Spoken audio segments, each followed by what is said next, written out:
Ke. Assalamualaikum warahmatullahi wabarakatuh.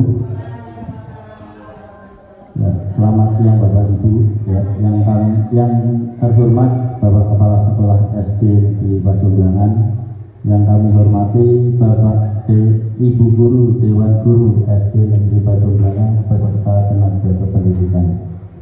Syukur alhamdulillah pada hari ini kita dapat bertemu, berjumpa dan berkumpul kembali dalam acara rencana tindak lanjut rudal ekobrik.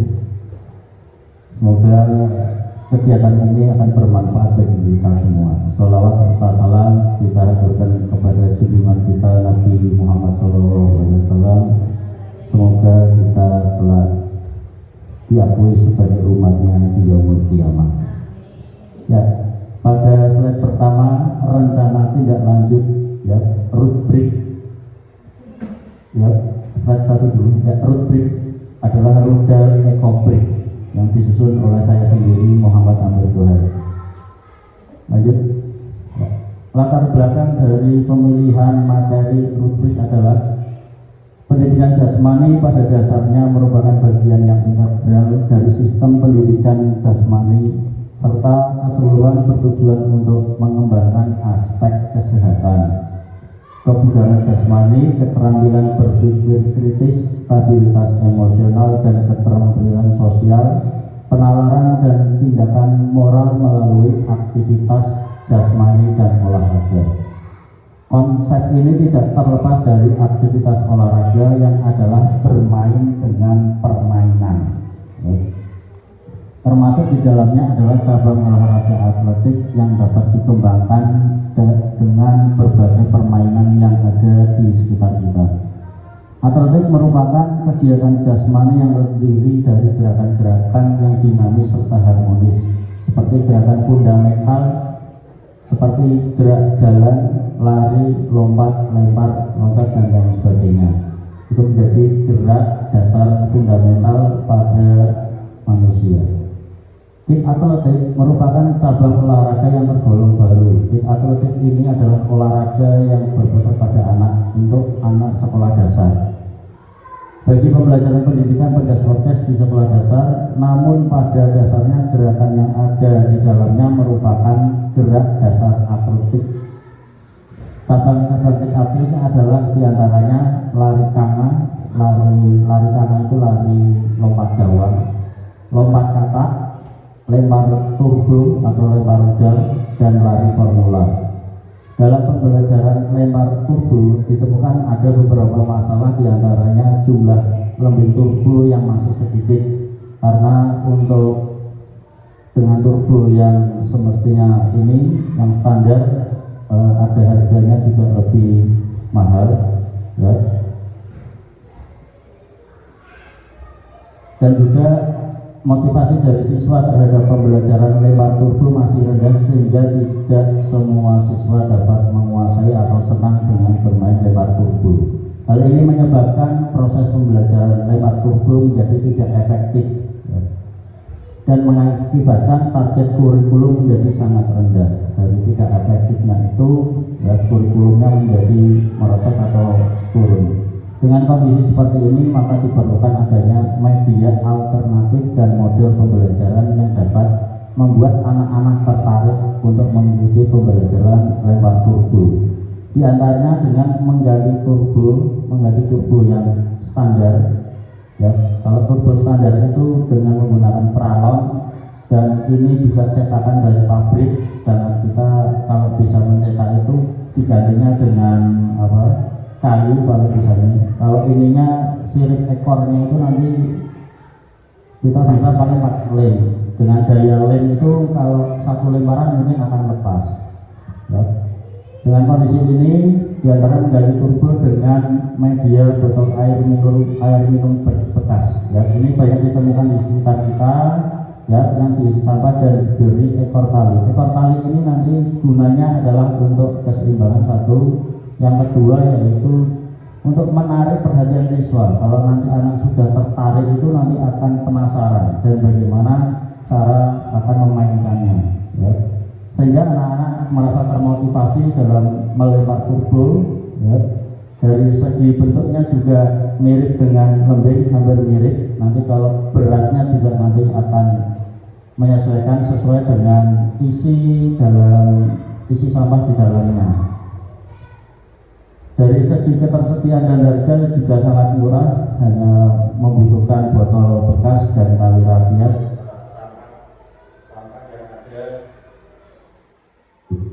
Sampah yang banyak terdapat di sekitar kita.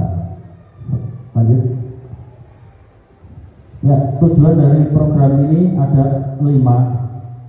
Peserta didik dapat menunjukkan kemampuan dalam memahami dan mempraktekkan kombinasi pola gerak dasar lokomotor.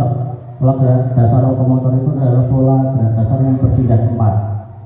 Non lokomotor, gerak dasar non lokomotor adalah tidak berpindah tempat, bergerak tapi tidak berpindah tempat. Serta manipulatif adalah gerak yang dipengaruhi oleh benda, semisal bola, turbo, atau pelindungan kertas dan lain sebagainya. Itu menjadikan alat itu pada geraknya manipulatif. Dalam olahraga atletik, nomor lempar turbo dengan benar. Ini maksudnya adalah ranah PJOK murni. Yang kedua, peserta didik dapat mengembangkan keterampilan olahraga atletik nomor lempar turbo melalui partisipasi aktif perannya dalam lomba dengan benar. Ya, yang tujuan kedua itu nanti anak-anak akan diberikan sesi seperti lomba pada lomba atletik yang nyata, yang nantinya ada perannya menjadi juri, wasit, ya, pencatat skor, pengukur jarak, ya. Itu kalau nanti pengukur jarak masuk ke dalam ranah mata pelajaran matematika dan lain sebagainya. Untuk MC atau pembawa acara nanti bisa masuk juga ke ranah IPA atau IPS atau bahasa Indonesia. Yang ketiga, peserta didik dapat menunjukkan kemampuan dan pengembangannya dalam memilah sampah organik dan anorganik dengan benar. Masuknya ke dalam ranah pelajaran IPA. Peserta didik yang keempat mampu merancang dan membuat produk hasil belajar yang dimodifikasi nomor lempar rudal berupa rubrik sebagai bahan belajar dengan benar. Peserta didik nanti akan kita buat untuk membuat rubrik ini dan memilah sampah dan serta untuk menyajikannya dalam bentuk produk hasil karya. Nanti masuk ke dalam ranah pembelajaran SBBP. Yang kelima, peserta didik mampu mereview pengalaman dalam olahraga atletik nomor lempar rudal dengan benar. Begitu nanti akan bisa menganalisis ya, kemampuan dalam melempar rudal itu dengan benar. Capaian langkah serta tujuan. Capaian yang pertama yaitu teknik lemparan yang lebih baik serta gerakan tubuh yang lebih efisien. Langkahnya dengan pelatihan dasar, koreksi teknik dan latihan yang bervariatif. Tujuannya untuk pengembangan teknik dan keterampilan. Capaian yang kedua, berperan aktif dalam kompetisi pencapaian hasil yang lebih baik. Langkahnya persiapan kompetisi, evaluasi performa, dan fokus pada keterampilan kompetitif. Nanti tujuannya untuk kompetisi dan prestasi. Capaian yang selanjutnya adalah pemilihan sampah dan pemanfaatan sampah. Langkah-langkahnya yaitu sosialisasi, pelaksanaan bukti karya, dan selebrasi hasil karya. Tujuannya untuk pemilihan jenis sampah.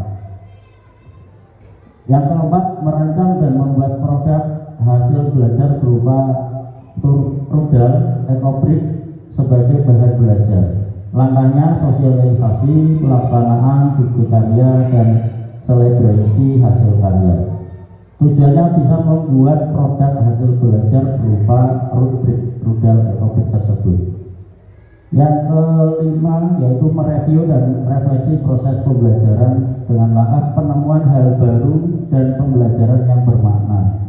Tujuannya bisa merefleksi pembelajaran setelah yang dilakukan pembelajaran pada sesi praktik. Lanjut. Struktur program dan mitra dalam komunitas belajar. Program atau kegiatan yang dibuat merupakan sebuah program kegiatan kokurikuler, program di dalam sekolah yang menjadi upaya untuk mendalami dan menghayati pembelajaran melalui olahraga atletik nomor lempar rudal dengan alat yang dimodifikasi berupa rubrik atau rudal ekobrik. Masuk pada tema P5 yaitu gaya hidup yang berkelanjutan dengan kegiatan pengelolaan sampah sekolah.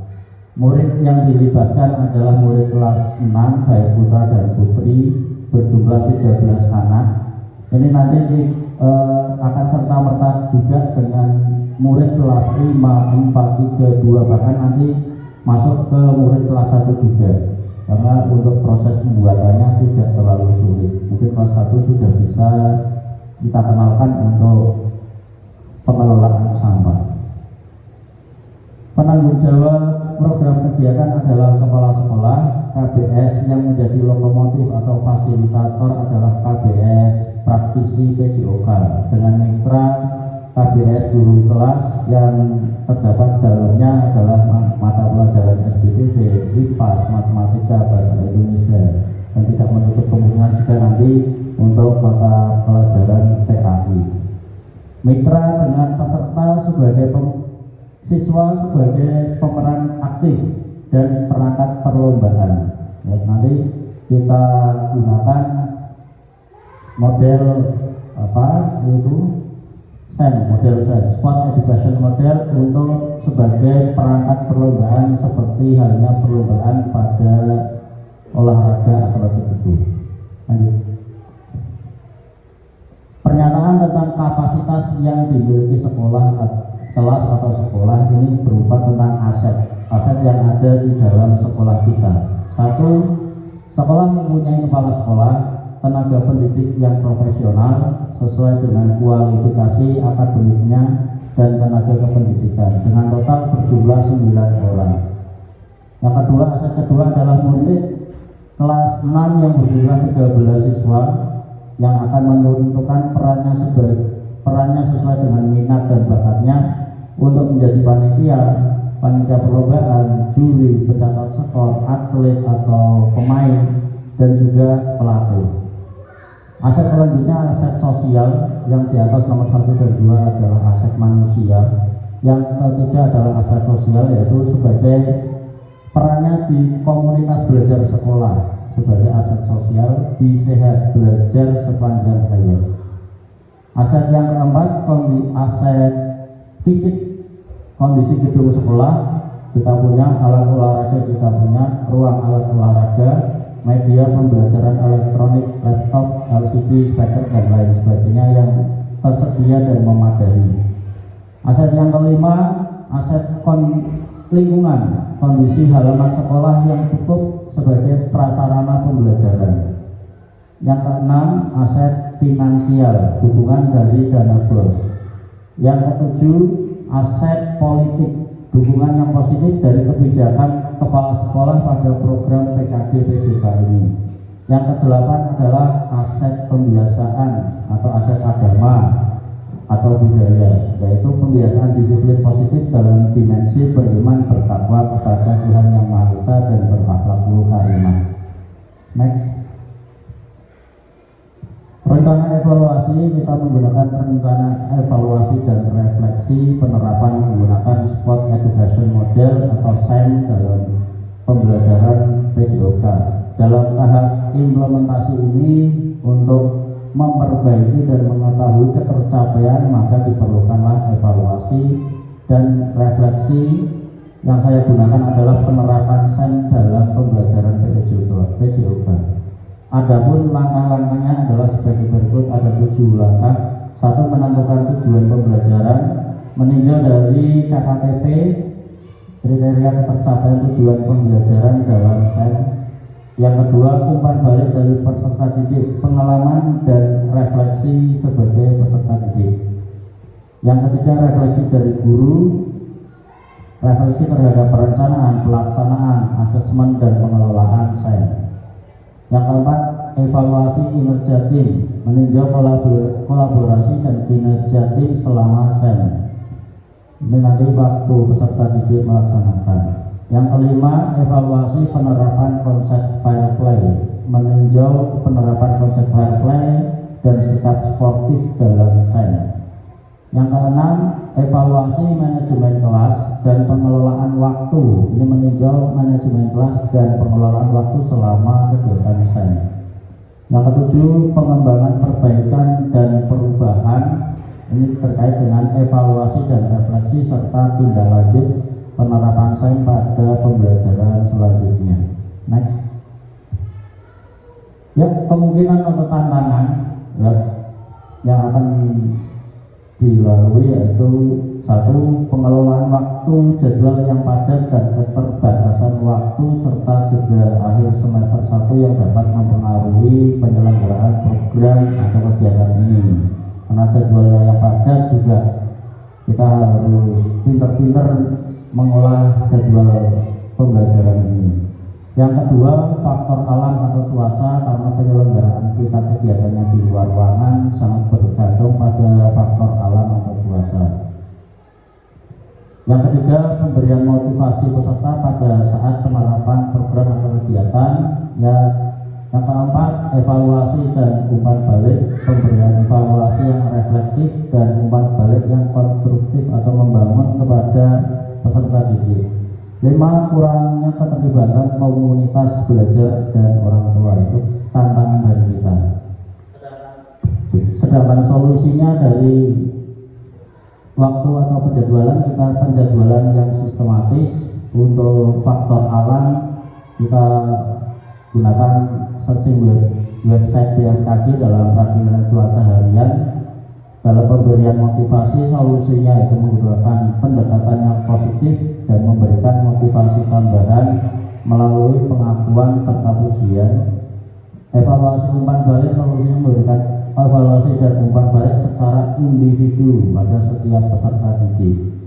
Yang kelima, kurangnya keterlibatan komunitas belajar, yaitu mengadakan pertemuan dengan orang tua atau sosialisasi program kegiatan. Next. Ya, terima kasih. Demikian dari paparan kami rencana tindak lanjut program PKG PJOK. Saya butuh tanggapan, masukan atau bahkan umpan balik pada presentasi yang saya hadirkan di sini. Monggo untuk Bapak Ibu bisa memberikan umpan balik kepada presentasi hari ini. Terima kasih.